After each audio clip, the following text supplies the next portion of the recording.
ការលេងបើមកតែជាកធនរបៀបនេះគឺខ្ញុំតែងតែធ្វើជារៀងរាល់មួយសប្តាហ៍ម្ដងទាំងអស់គ្នាបន្តិចថាខ្ញុំធ្វើទុកលក់អីទៅណូបានធ្វើទុកលក់មិនដែលបានលក់បានលុយ100ទេបាទដោយសារតែរដូវកាលនេះស្វាយវាសម្បូរទាំងអស់គ្នាអញ្ចឹងវាតែងតែមានអ្នកគេមកសុំបើសុំអុយខ្លះយកទៅចុចស្វាយចុចមកកាក់អញ្ចឹងណាបើនិយាយទៅបើហូបតែខ្ញុំវិញខ្ញុំហូបបានកន្លះខែអំបិលនេះលក្ខណៈថាយើងចង់ស្មើណាយើងហូបស្មើនឹងមានអំបិលច្រកកន្លតុកស្រាច់គឺវាងាយស្រួលជាជាងគ្រាន់យើងឃ្លានផ្លែតយើងទៅបុកនំខ្ជិលនំហត់អញ្ចឹងណាអញ្ចឹងក៏ធ្វើការលេងតុកជាកធន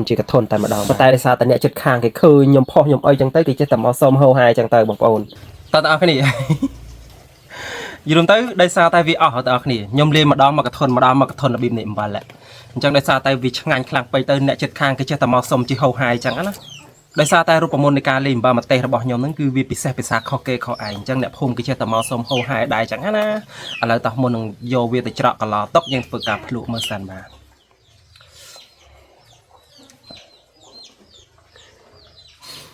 តោះជិតមកទៀត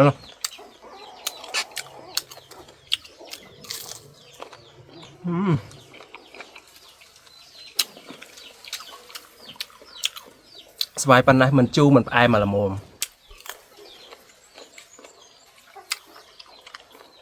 មកកាត់